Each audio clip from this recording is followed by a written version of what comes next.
Hi, everybody. Sorry about the slight delay. I joined the wrong meeting. I started my office hours by mistake. Um,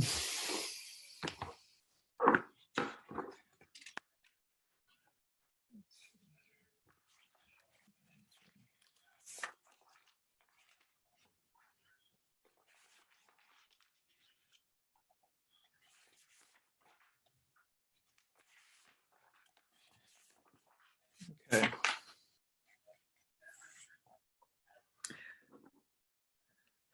So let's get started. Does anyone have any questions before I start?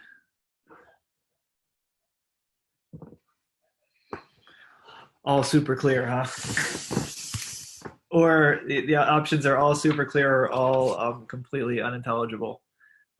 In my experience, it's never the former, or at least for me. Okay, so let's get back. Remember last time we defined a measure, a measurable set, and the Lebesgue measure. So E Professor, and is R. your screen supposed to be visible? I'm back. Yep. Thank you. Hold on one second. Thank you.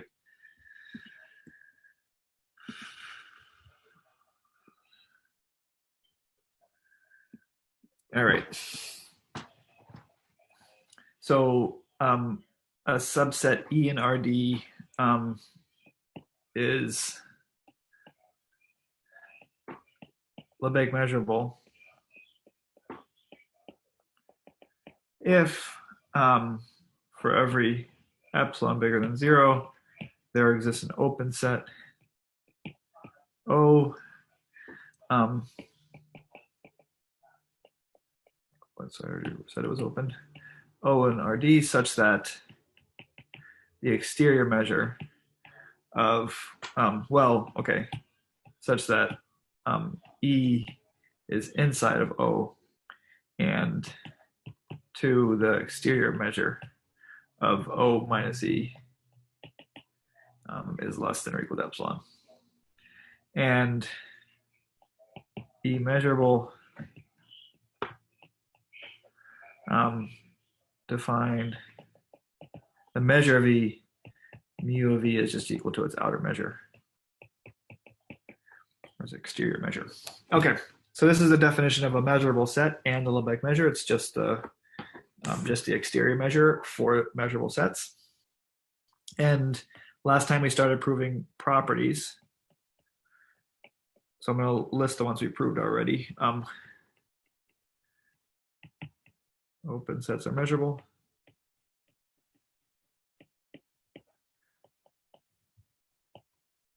Property 2, we prove this, that if measure of E, the exterior measure of E is 0, this implies that E is measurable, so sets with exterior measure 0 are measurable and their measure is equal to 0.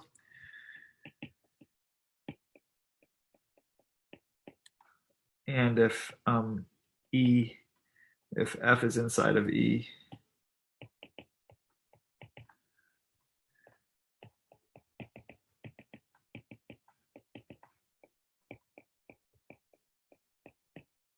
subsets of measure 0 sets are measurable. Property 3,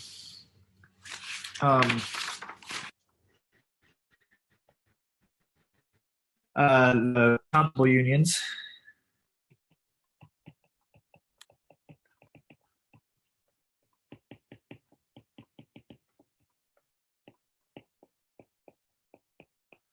are measurable.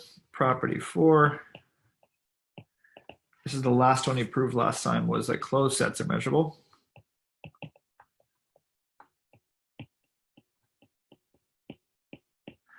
So 3 and 4 tell us that the countable union of closed sets, which might not be closed anymore, is measurable. Property 5 is where we'll start today. So we proved 1 through 4 last time.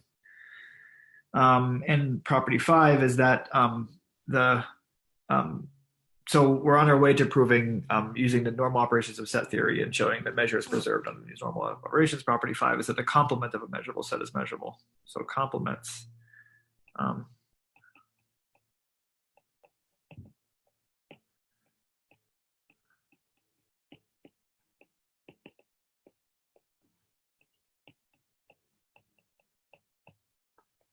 Okay, so let's do the proof of property 5.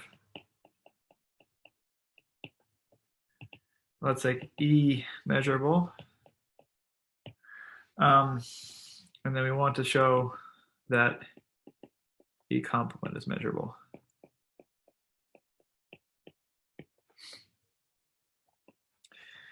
So how do we do this? Well, let's just start with the information we have. So E is measurable means we can find open sets containing it.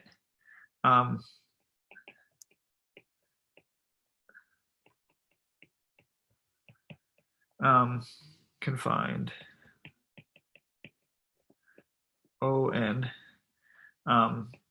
such that E is inside ON for every n, and mu star ON minus E, sorry, is less than 1 over n.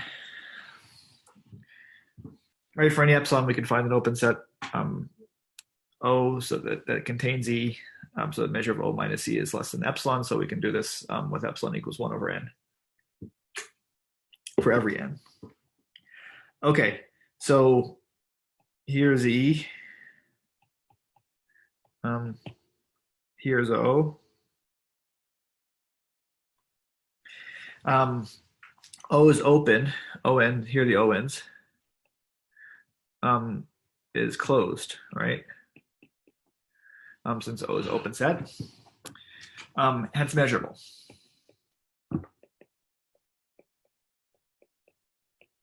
By the previous property that we proved, closed sets are measurable. So O complements closed is measurable.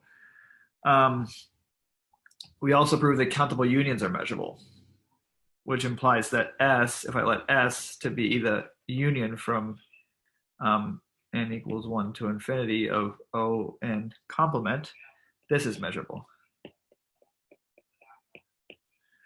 So we're kind of building up, we're using these properties and we're using the previous ones to prove the next ones, kind of, right?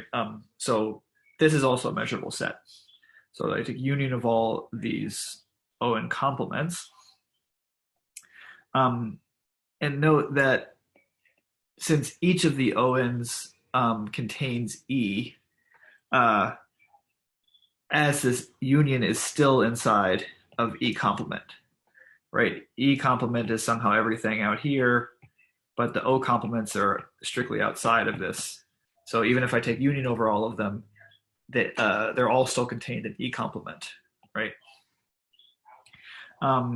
And note that E complement minus S is inside of ON minus E for every n.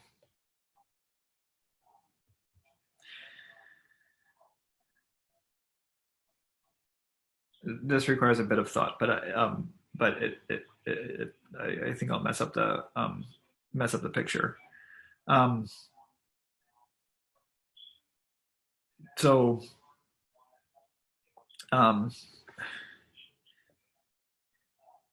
okay.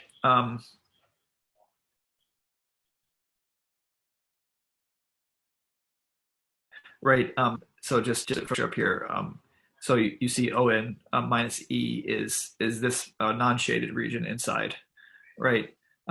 So E complement take away S is lives somewhere inside of leaves somewhere inside of here as well, right? So I think maybe this picture is the best way of seeing this inclusion still. But now I know something. I know the measure of this thing. This is less than 1 over n. So the measure of this thing is less than 1 over n too. The exterior measure, at least. Remember, I can take exterior measure of any set I like, right? Is less than or equal to 1 over n for every n. There's nothing, there's no n on this side of the inequality, right? There, E complement and S have nothing to do with n anymore. So therefore, the only choice is for this to be a set of measure 0.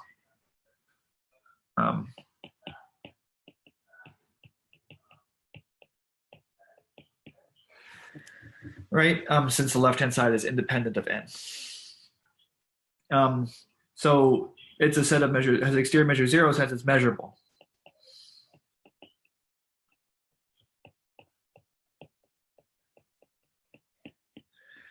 All right, by property 2. This is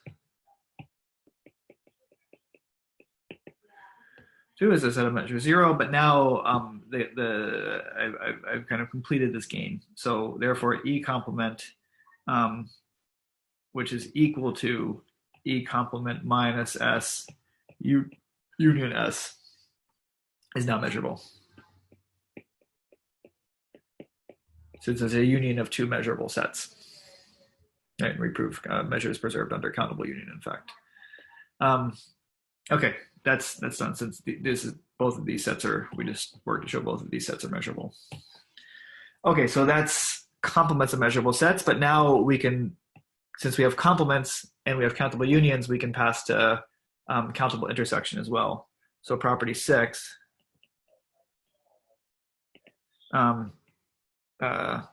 countable intersections of measurable sets are measurable.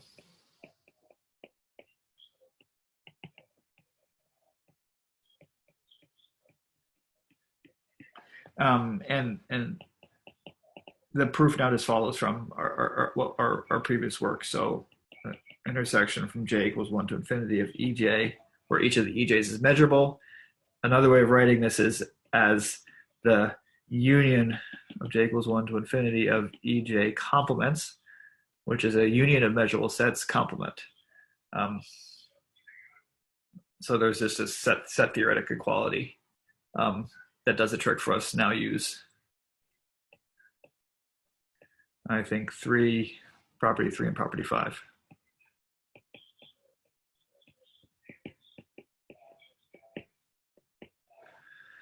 To finish, so that everything on this right-hand side is measurable. By property 5, the EJ complements are all measurable. By property 3, this union is measurable, and by property 5 again, the complement of that union is measurable. Okay, so the conclusion, the punchline. So the conclusion.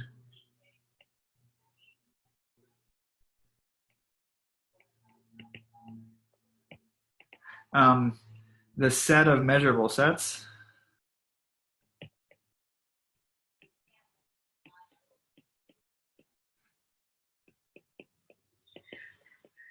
of RD is closed under the usual operations of set theory.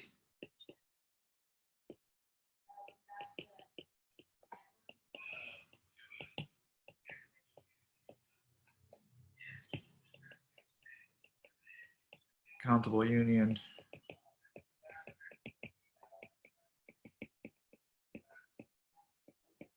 complements.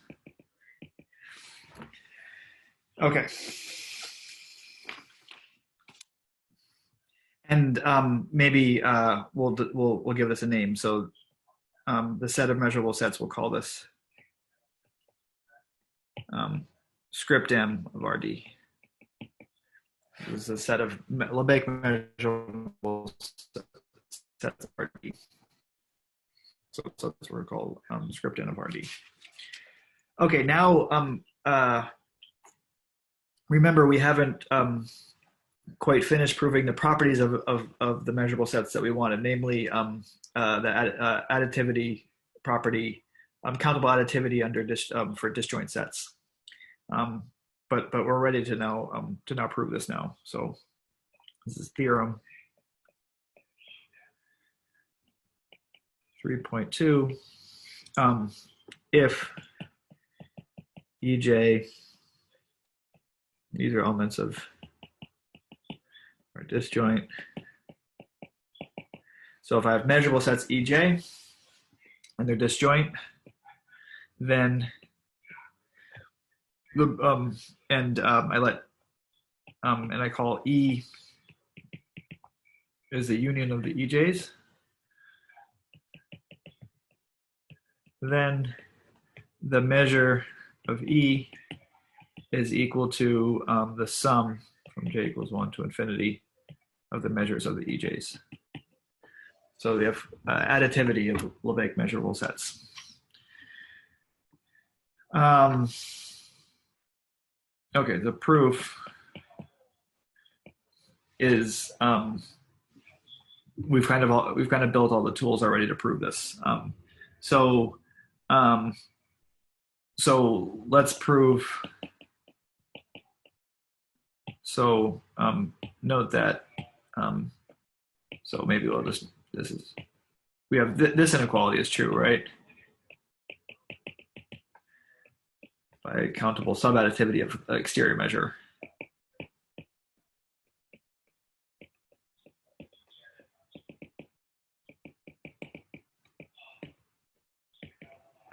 U star, so the hard part is proving the opposite inequality. So now I want to show greater than or equal to. All right, so first,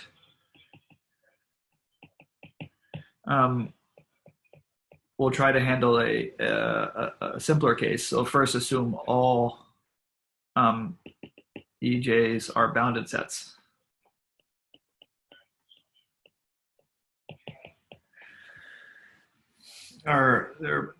First assume that each of them is bounded. So now, so each EJ complement is measurable for every J, since the EJs are all measurable, and therefore can find closed sets Fj inside of EJ such that mu star of EJ minus Fj is less than or equal to epsilon over 2 to the J. All right, so what am I saying here? So why is this?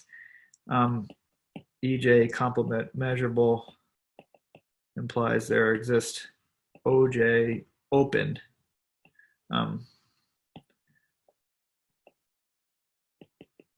EJ complement inside of OJ and the exterior measure of OJ minus EJ complement is less than epsilon over 2 to the J. And then just take the FJs will now just be the complements of the OJs. And since the OJs contained EJ complement, the FJs sit inside of EJ. All right. So now for every fixed n,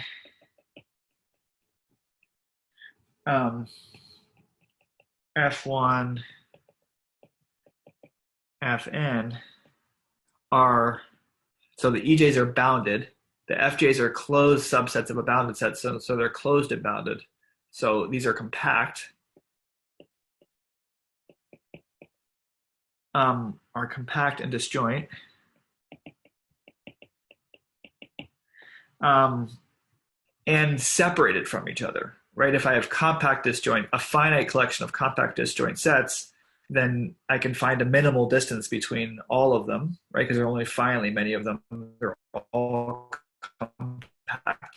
So I know, so this means that the measure of the union, a finite union, j equals 1 to n of the FJs is equal to the sum from j equals 1 to n of the measures of the FJs, right? Because these are compact, hence separated, and there are only finitely many of them, so they're all separated by some fixed amount.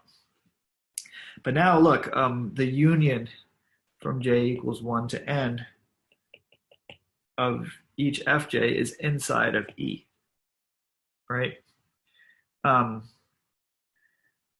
because remember E is the union of the EJs, right? The FJs are inside of each of inside of each EJ, so the union of the FJs is inside of E.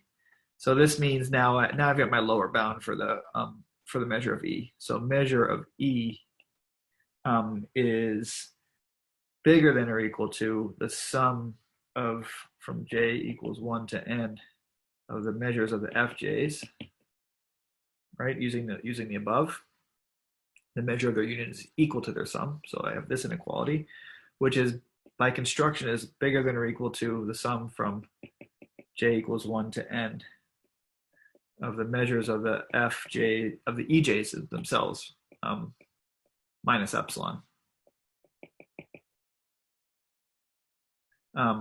Well, each one is less than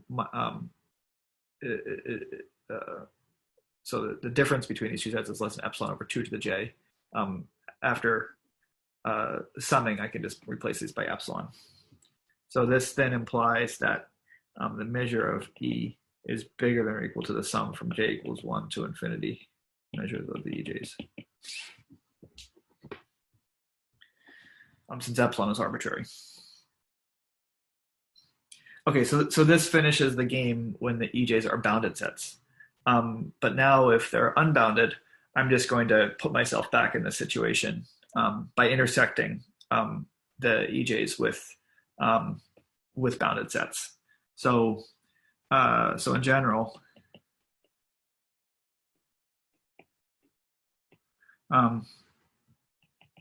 EJ possibly unbounded.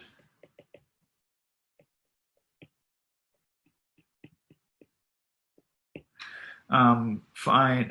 Let's let QK equal cubes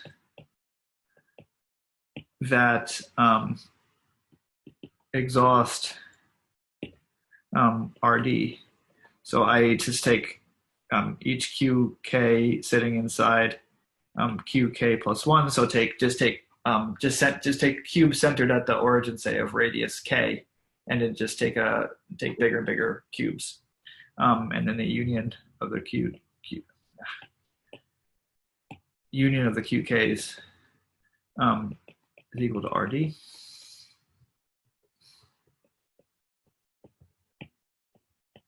Just take bigger and bigger cubes like this that contain each other.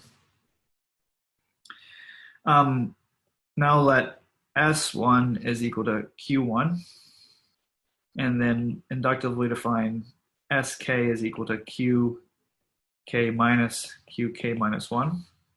So I'm just, so the kth cube, the SK looks like this set, right? Just taking away the inside cubes. And then I can take measurable sets. Now remember my EJ, so let's let EJK equal, note that these SKs are disjoint, right? This is equal to EJ intersect SK. And now I see that E is equal to the union from J equals 1 to infinity and K equals 1 to infinity of the EJ case. Right, I could just exhaust. But each of these is bounded.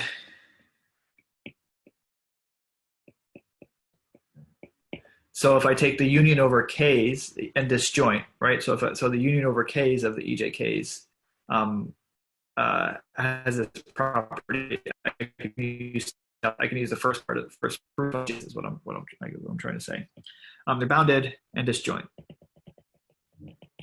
right? So therefore, the measure of E is equal to the sum over JK equals 1 to infinity measures of the EJKs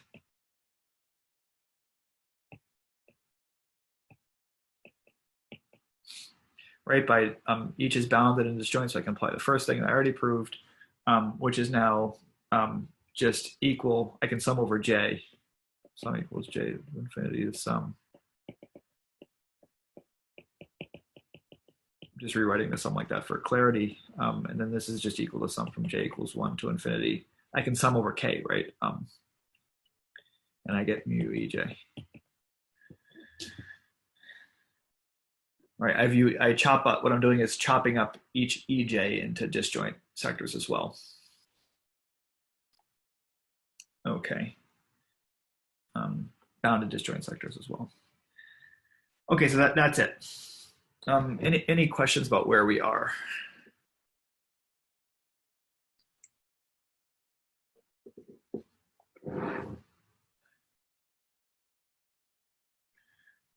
Okay. Next up is limits. So some notation.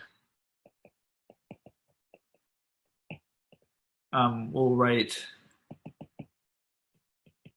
that a sequence of sets increases to E if EJ is inside EJ plus 1 for every J, and E is equal to the union of the EJs. And we'll write EJ decreases to E if they're nested. EJ plus 1 is inside of EJ, and E is equal to the infinite intersection. This is just some notation. We'll say that like that such sequences are increased to E and such sequences decrease to E. And a corollary of what we've just proved in this definition is that if the EJs are measurable,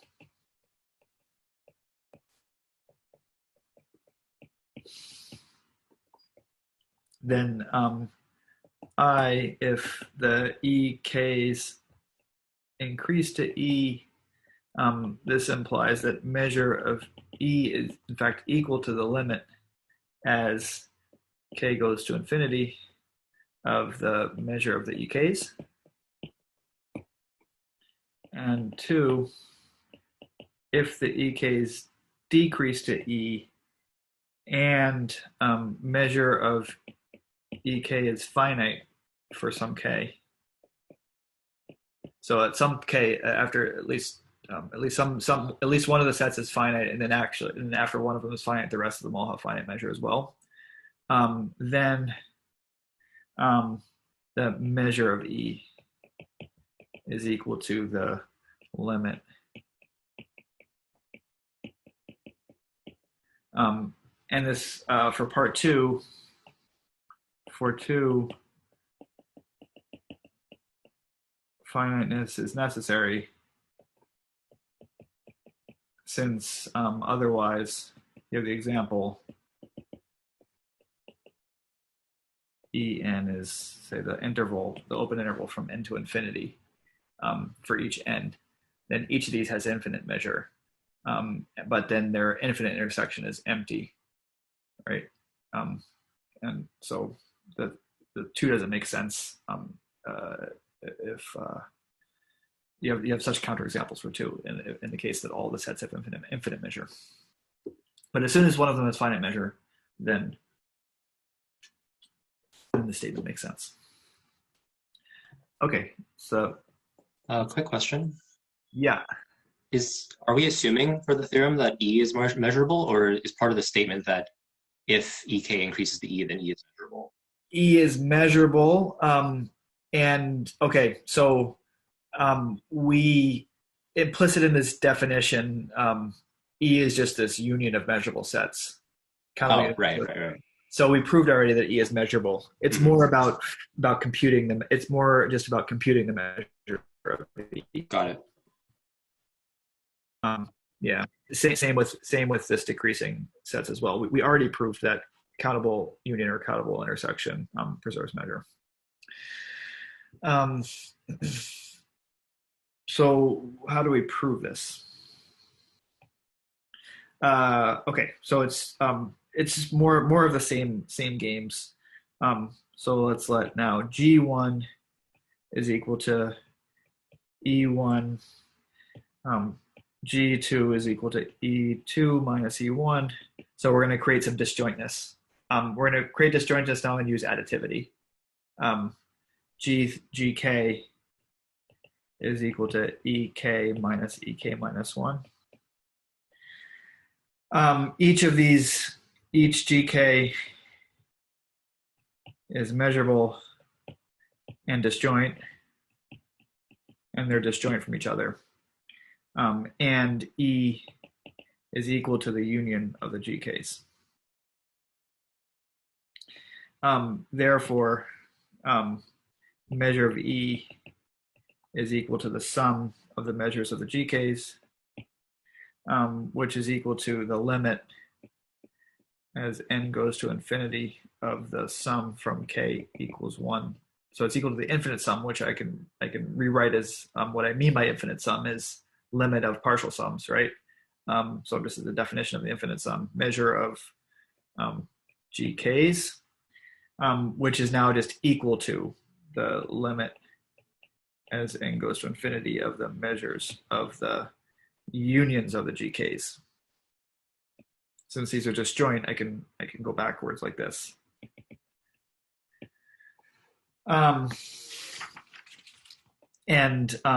Each and done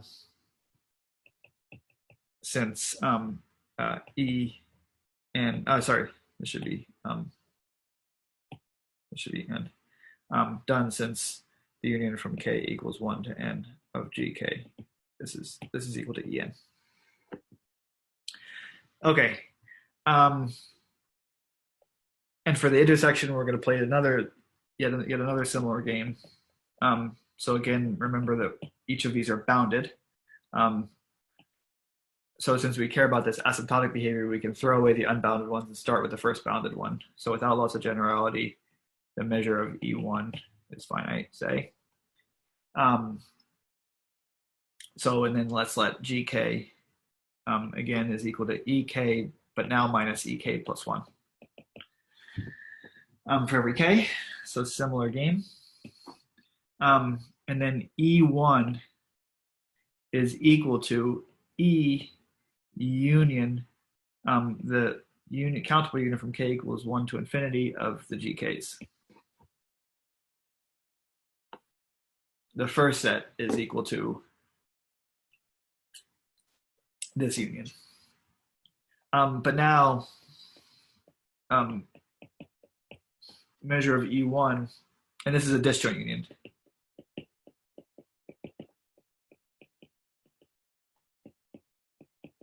The GKs are constructed to be disjoint.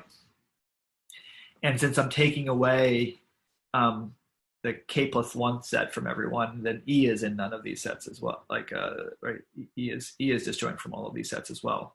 So this is a disjoint union. So measure of E is equal to the measure of E1 is equal to the measure of E plus the limit, and I'm skipping a line, and goes to infinity of the sum from K equals 1 to n minus 1 of measure of, remember what the GKs are, so it's just equal to measure of EK minus the measure of EK plus 1. And now this is equal to, this is a telescoping sum, right? If I look just at any finite n, everything telescopes away. I just get measure of E1 minus the measure of En. So this is equal to the measure of E plus the measure of E1 minus the limit as n goes to infinity of the measure of En. And the last, I can cross these out and then I'm done, since the measure of E1 is finite.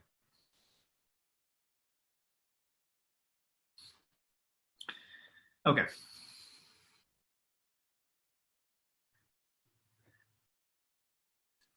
All right. Any questions so far? I realize this is tedious. This is tedious, but it's like we're gonna earn our integration theory here. Unfortunately, some things in life are tedious. Can I ask one thing? Yeah. Because I wonder, we have established that mu is countably additive, Yeah. can we then conclude that can we do something like the intersection of all sets is complement of unions of sets, and then take limits and conclude the second statement? Can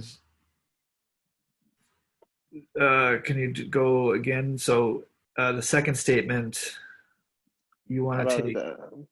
About lower limit, but it's just like Can you say it one more time? Because the second statement is like intersection. Yeah. The limit of intersection, but intersection is like complement of unions. Oh, you want to conclude quickly from the first statement. Yeah. Right. I see. Maybe.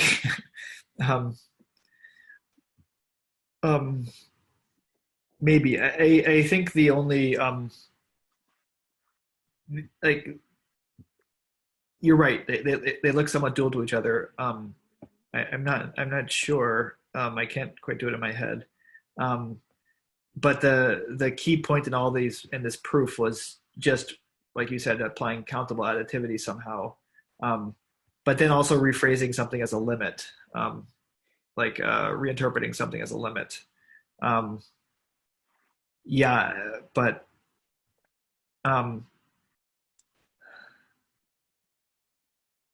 yeah, I'm not sure how to do. I'm not sure how to conclude exactly. The content of this is more just about the computing the measure. Like presumably the EKs or something you can measure, and then you just want to know that this is measurability is the actual number itself that you get is preserved under this limit process. Maybe your proof sounds the proof you're suggesting sounds plausible. I'm too dense to do it in my head though. Or I see. Too slow. Thanks for that. Anyway. Yeah, that sounds reasonable. Okay, so as okay, so a bit more. So I want to relate measurable sets now back to open sets and closed sets, and so we don't want to be too far from the things we understand, right? So the theorem is that if E is measurable, measurable sets of RD, then for every epsilon bigger than 0, 1, there exists an open set. This is what we know from the definition.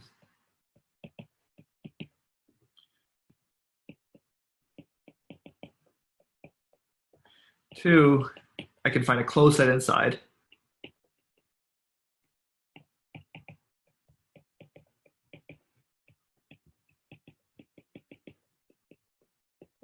I can just by taking complements, right? We actually use this fact in one of the proofs. So I should think of a measurable set as there being an open set that contains it somehow sees most of the measure, a closed set inside it that sees most of the measure.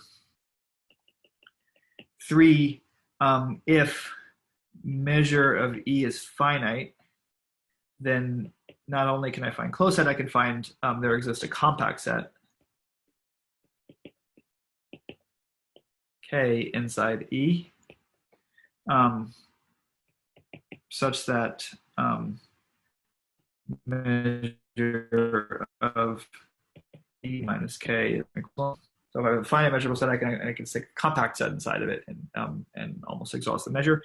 And then 4, if measure of E is less than infinity, there exists, so if I have a finite measure set again, then there exists a finite union of closed cubes.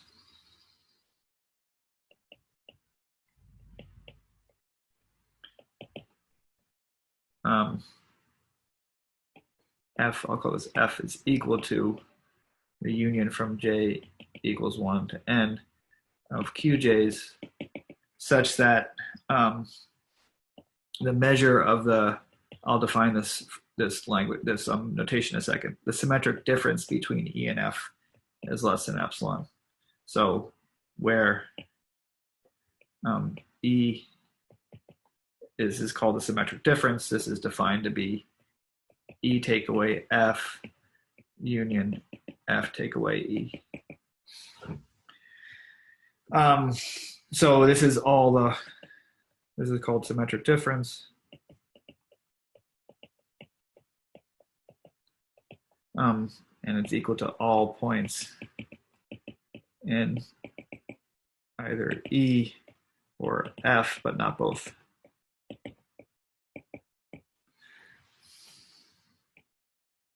Right, the two sets look like this. Then the significant difference is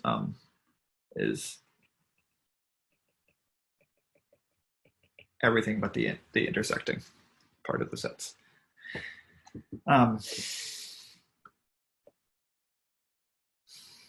Okay, so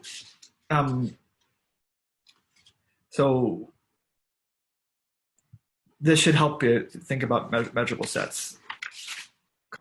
Open set that contains a closed set of inside of it are almost exhaust the measure. So 1 and 2 we've proved already. Essentially, 1 is the definition. 2 we've essentially proved. Yes.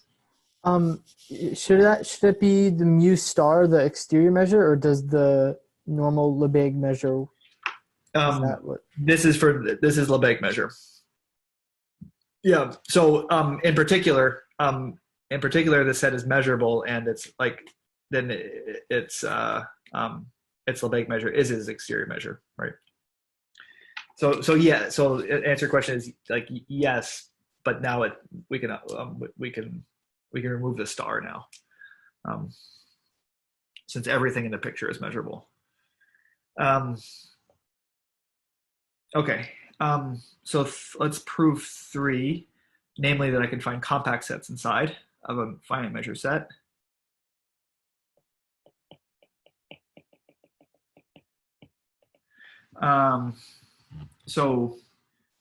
Pick F closed such that F is inside E, and measure of E minus F is less than or equal to epsilon over 2. This is by part 2. You can do this.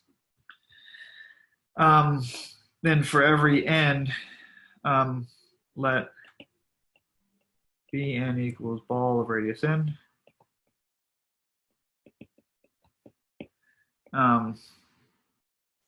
Closed ball, say.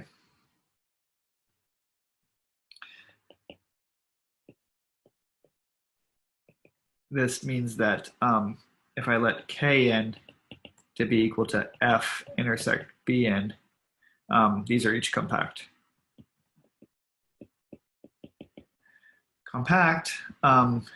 Then E minus Kn is a sequence of sets, and it decreases to E minus F. Here I'm using that measure of E is finite. So I apply this limiting sequence argument that I had, and which means that mu of E minus Kn, since this sequence tends, the measure of the sequence tends to the measure of this. My qualifier is wrong. I want to use this for the next. Since mu is finite, that this implies that mu of E minus Kn is less than epsilon for every n large. And now we're done. Right, so just take n large enough in the sequence of compact sets, and you've now done it. Right, because the measure of this set is epsilon over 2, is less than or equal to epsilon over 2. So At some point I get below I get below epsilon since this thing converges to the something that's smaller than epsilon over 2. So that's it. So I'm using this limiting property.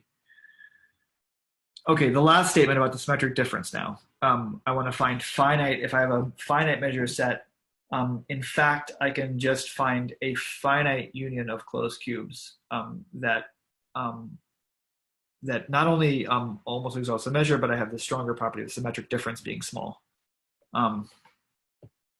So for choose cubes Qj such that E is inside the union from j equals 1 to infinity of the Qj's, and the sum of the volumes of the Qj's is less than or equal to mu of E plus epsilon. Right, this follows from the fact that our measure was built from the exterior measure, right? And the exterior measure is defined in such a way. Okay, but the measure of E less than infinity implies that this sequence converges. And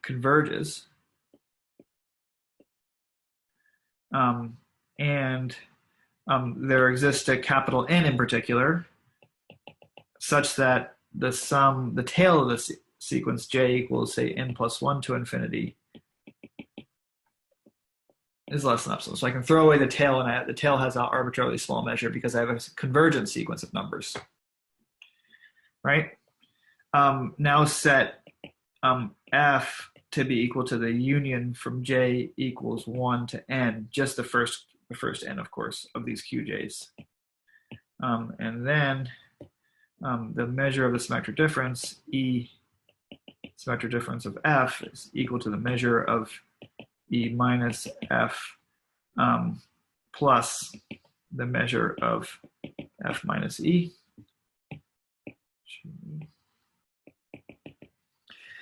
Right, these are the right. The symmetric difference is a union of two disjoint sets, right? Where's my definition here? The symmetric difference is importantly these are disjoint. So the measure of the symmetric difference is equal to the sum of the measure of this and this. Sorry, I haven't been updating the Dropbox folder.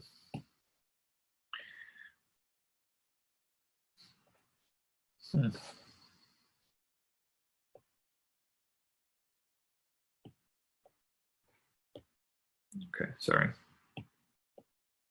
Glitch. Okay, which is equal to that, which is less than or equal to the measure of the union. So I could just take the tail of this plus the measure of the union from j equals minus E, which is less than or equal to the sum from j equals n plus 1 to infinity. Qj's just contributes epsilon, and then I have plus the sum from j equals 1 to infinity of the Qj's minus the measure of E.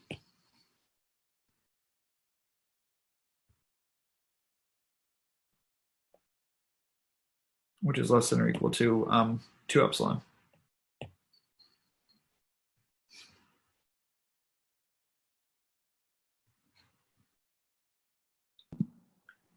Can I ask a question about this part 4? Yeah. So I guess I have two sort of related questions. One, would this actually, like, it feels like part 3 is actually a stronger statement, and I also I'm a little confused. Like, shouldn't part 4 follow almost immediately from part 3 because we can just choose k and chop it up into cubes? Okay. Yeah, almost, right. But k is about the symmetric difference. I also have the other piece. So for one part, if I was just interested in this, right, then it's just part. Then I can somehow think of it as part three, right? But I'm just saying, like, if you can find a compact set contained in E with the differences less than epsilon, then also the symmetric difference between K and E is measures less than epsilon, because nothing in K lies outside E, so the symmetric difference is just E minus K. Uh-huh. And then okay, so you want to do something like find a compact set, cover it with open balls, and then open cubes, and then like slightly bigger open cube, cover it with open cubes, and then take slightly bigger closed cube, finitely many of them, and then I think Michael just answered my question in the chat that part three does not require there to be finitely many cubes. yes, yeah. So uh, yes, yeah. That's why I was trying to use compactness to get to finitely many in the in what I was blathering about. Yeah, sorry, I missed that part. Yeah. So, um, but we could try to use so we could try to use part three to prove part four. I think, but I'm not sure if I'm all the way there. But something about we did some such things in the past with exterior measure, right? So compactness um, uh, would yeah. So the other point about four is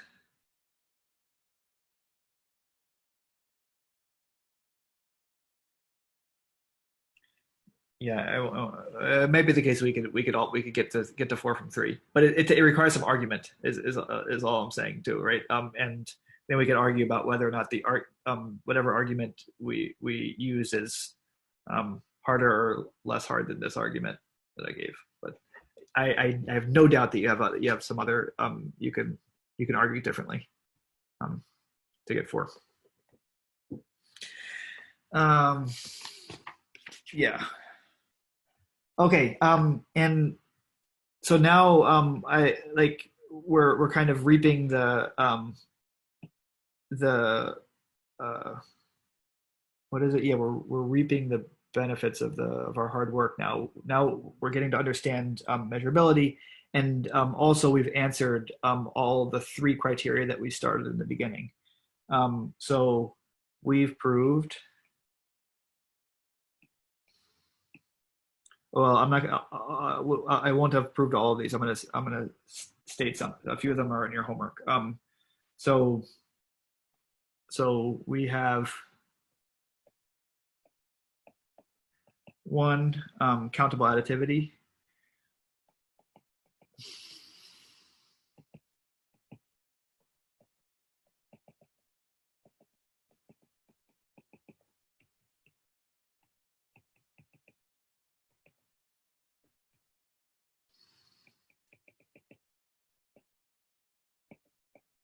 They're all measurable sets.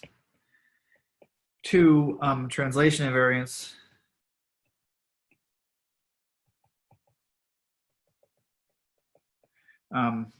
So if I take H, a vector in RD,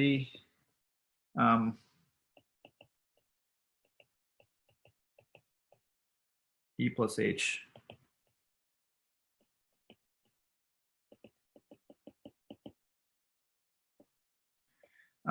This implies that measure of EH is equal to measure of V equal to measure of E.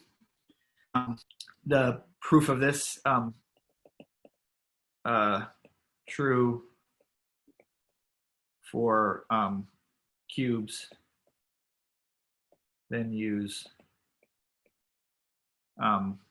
exterior measure, properties of exterior measure.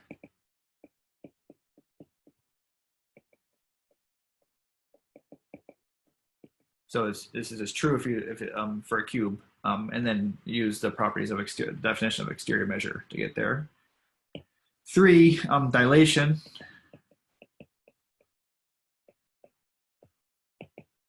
So measure a couple of, so the measure has nice invariance properties under linear transformations of RD.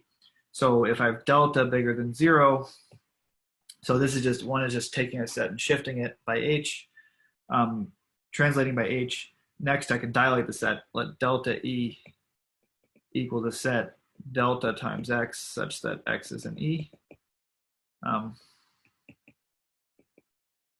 E is, of course, a measurable subset of RD.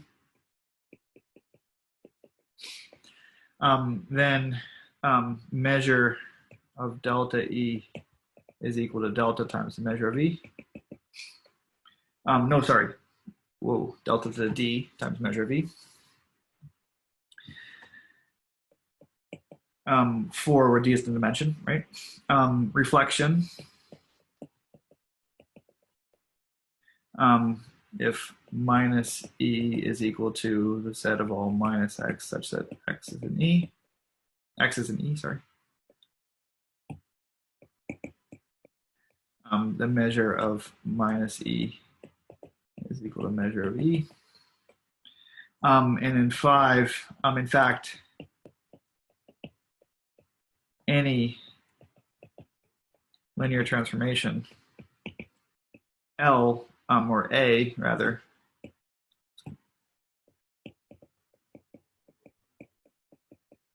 so if any matrix A, any linear transformation of RD can be represented by a matrix, a D by D matrix, measure of AE, which is obvious interpretation, just to apply A to the to each of the elements of the set, is equal to the determinant of A times the measure of E, and this is a subcase of, so these are subcases of this more general fact. And in 6, the measure of Q is equal to 1 for Q, the unit cube. So we are, for the measurable subsets of our RD, the 3 properties that we wanted in the beginning, including are true. Okay, so this is nice, and in fact we can make a more general definition. So we proved that the measurable sets were closed under the operations of set theory, countable union, intersection, and complement, and it's helpful, in fact, to have a definition of sets that are closed under those 3 operations. So we'll call such a set a sigma algebra. So a sigma algebra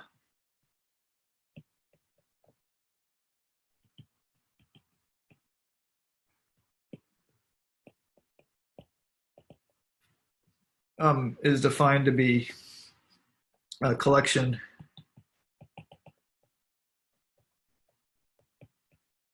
of subsets of RD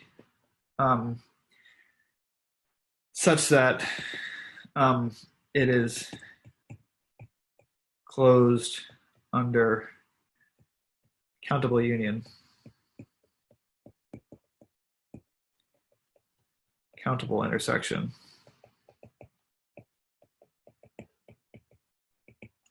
and complements.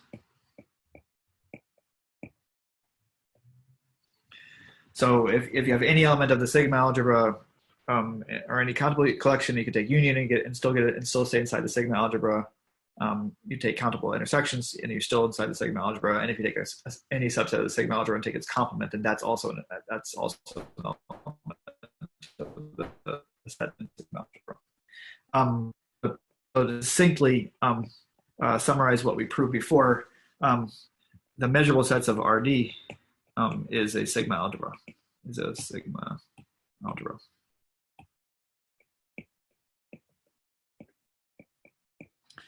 And then prove, we just show this.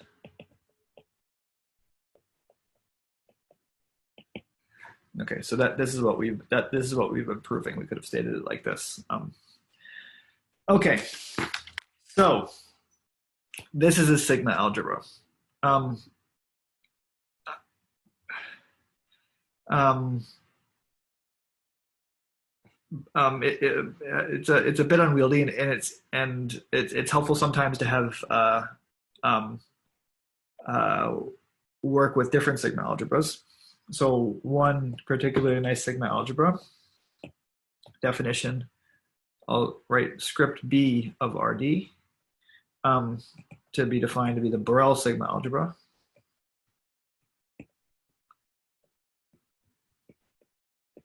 And this is defined to be the smallest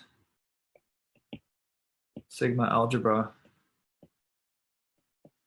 that contains all open sets. Okay, so the Borel sets is the smallest sigma algebra of sets that contains all open sets. So what does smallest mean? So smallest means any sigma algebra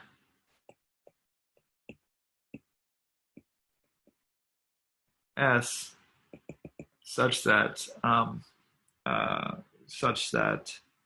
the open sets, the set of all open sets, is inside of S, implies that the Borel subsets are inside of S.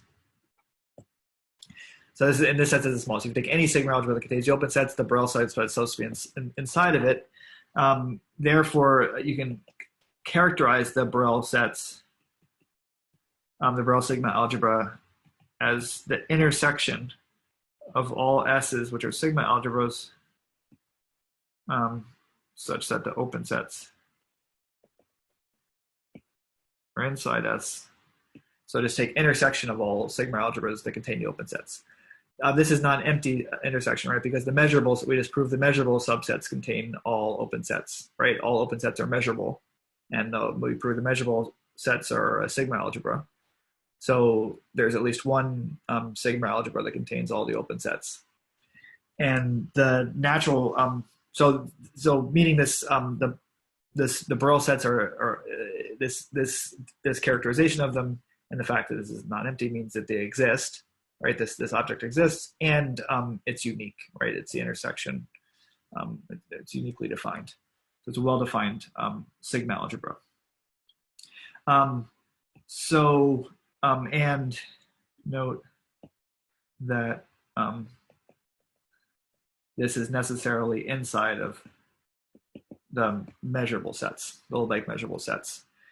And so then a natural question is the inequality strict? Is this inclusion strict? And the answer is yes. I think I gave this as a homework problem. I'm not, or maybe not yet. Maybe next time. Oh, by the way, I'm not going to assign homework this week. Just we only have one class, and I think I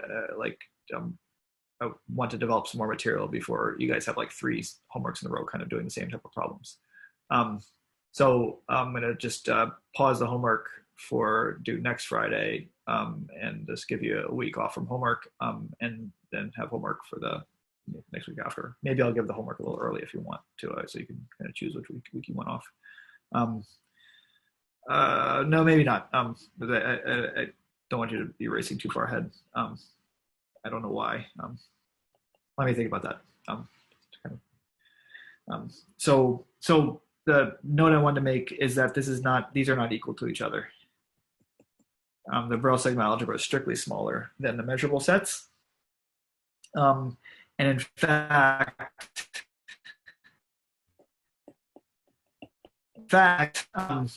this is another way of thinking about the what's nice about the Borel sigma algebra. This is kind of an easier object to think about, because you just think about starting with the open sets and then including their complements, their countable intersections, and that's it, right? Because countable unions of open sets are open. um, the measurable subsets of RD are equal to the Borel sets of RD, union sets of measure 0, E such that measure of E is equal to 0. So the and I think this is fleshed out in your in the exercises as well in the book. Okay, and how does this manifest? So definition, E is called a G delta set if E is equal to a countable intersection of open sets. These are all open. And F, or E is called an F sigma set if E is equal to a countable union of closed sets. KJ, I'll call these.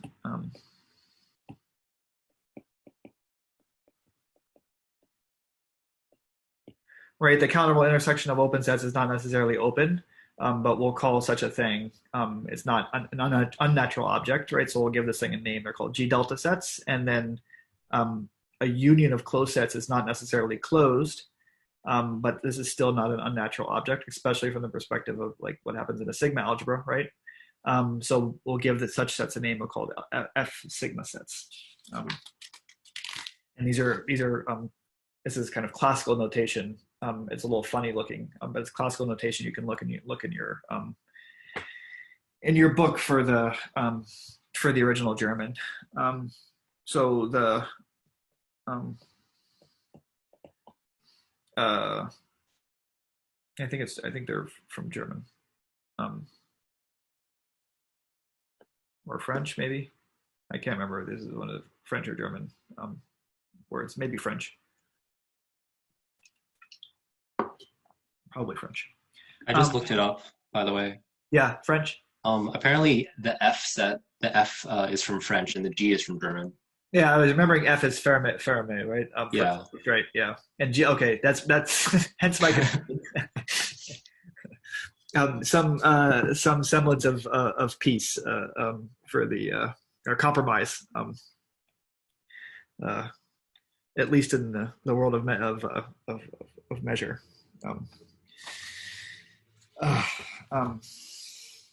Okay, so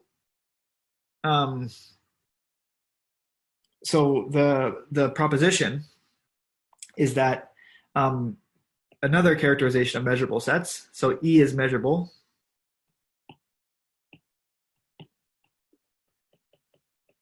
The measurable subset of RD. And then one, how should I phrase this? If and only if there exists a G delta set. There's an alternative characterization of measurable set. If and only if there exists a G delta set such that E differs from G delta by a set of measure 0.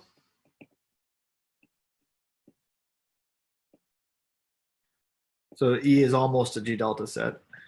And 2, if and only if there exists an F sigma set. If and only if, maybe a little more succinctly, E differs from an F sigma set by set of. So you can write every measurable set as a G delta plus measure 0, and this is deeply related to this. This is this equivalent to this fact, right? That's the Borel subsets plus union sets of measure 0. Professor? Yeah. Is this useful? Because like we have to, because I guess we'd have to reason about a set of measures 0, and like if we're trying to prove that a set is measurable, then we still have to measure something else. Yeah. Yeah. Um, I think that one thing that's so it is useful. It's useful to have. It's the measurability is a little confusing, right?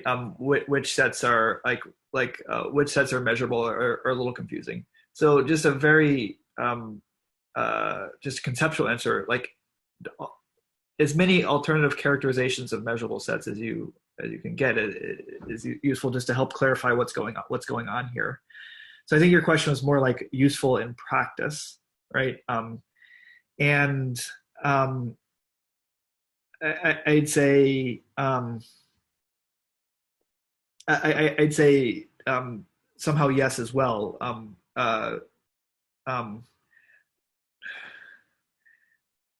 Um, because like G deltas and F sigma sets are somehow they're not so hard, they're not so complicated, right? It's either a union of open sets or an intersection of closed sets.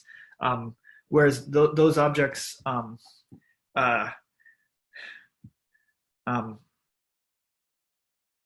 so although those type of sets don't exhaust all measurable sets, you know you're just missing sets of measure 0 from them. So it might so proving some other property, if you can prove it for G delta sets, if you can prove something for G delta sets, then you know you've essentially done a proof for all measurable sets. If you were allowed to, if the thing you're interested in doesn't really care about measure 0. So for example, like when we're going to discuss integrability, the integral is going to miss sets of measure 0. So so this type of characterization is kind of actually useful in practice too. Maybe more useful than the in that context than even the definition of being measurable.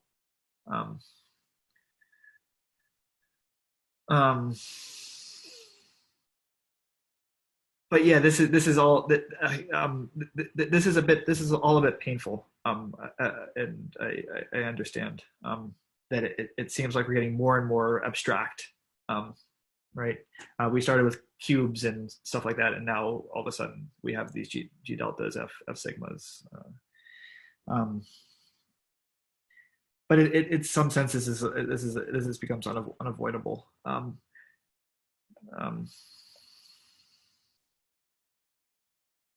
Because it's useful. So let's so for the proof of this proposition, the forward directions of the arrows are or sorry, the backwards directions of the arrows are easy, right? Because if you're a G delta set's measurable, right? It's a union of open sets. Open sets are measurable. Unions of open sets are measurable. And then if you're just a union of a G delta and a measure 0 set, measure 0 sets are measurable. So if you're such a union, then you're necessarily measurable. So these directions are not hard. I have a question. Yep. What do you mean by differs from a set by? So E is equal to a G delta union a set of measure 0. Is it the same for F sigma? F sigma is yeah, equal to F sigma set union a set of measure 0. Okay. Yes. So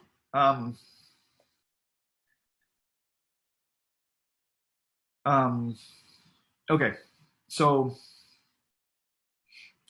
I think this will be explained by the. I'll become technical in the proof.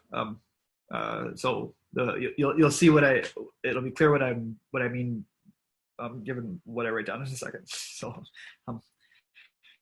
okay. So if E is measurable, for every n, find ON such that ONs contain E, and measure of ON minus E is less than or equal to 1 over n, right? Now set S to be equal to the intersection of the ONs.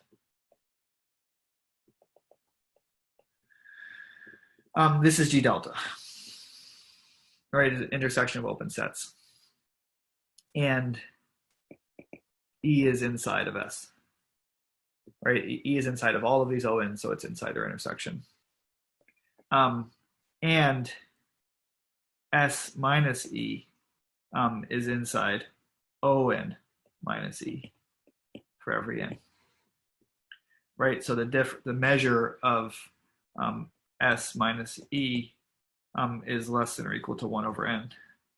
And this implies the measure of S minus E equals 0. So therefore, E equals S union S.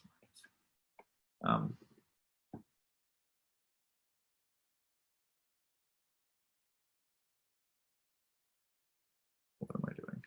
That's S.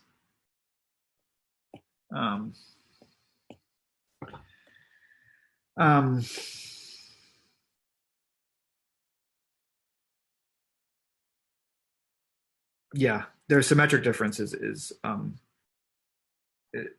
0, right? Because E is contained in S.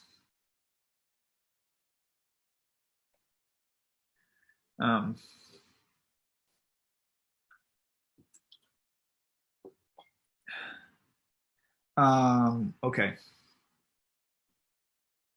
Okay, so this is what I mean by difference. I think I misspoke before. The meaning this, I could find a G delta so that the difference between the two sets has measure 0. The measure of the difference between the two sets is measure 0. And for the proof of the second of property 2 is similar. So this is for 1 and 2.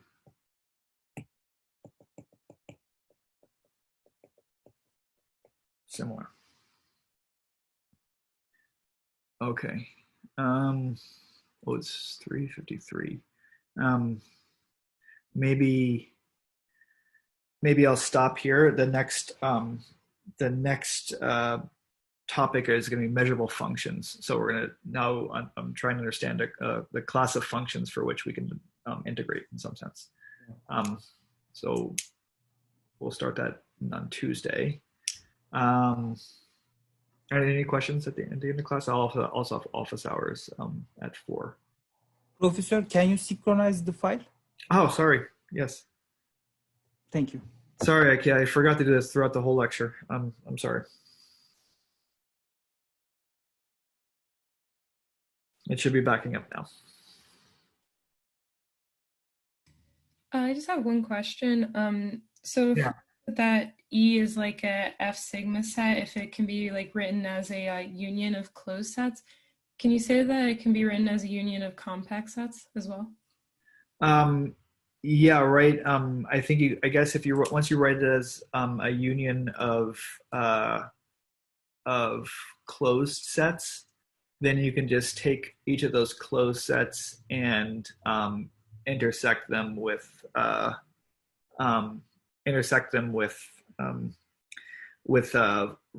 closed balls of radius, just an increasing set of closed balls of radius k, for example, and then you just take it. Now you just have a bigger union of compact sets.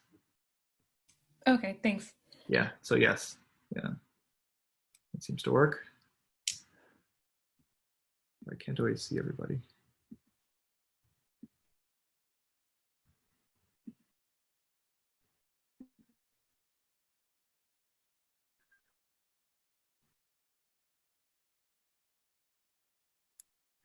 Okay. If there are no more questions at the moment, we can pick up in office hours for whoever has more questions in office hours. So Thank you. see you guys. See you Tuesday or in a few minutes. Bye bye.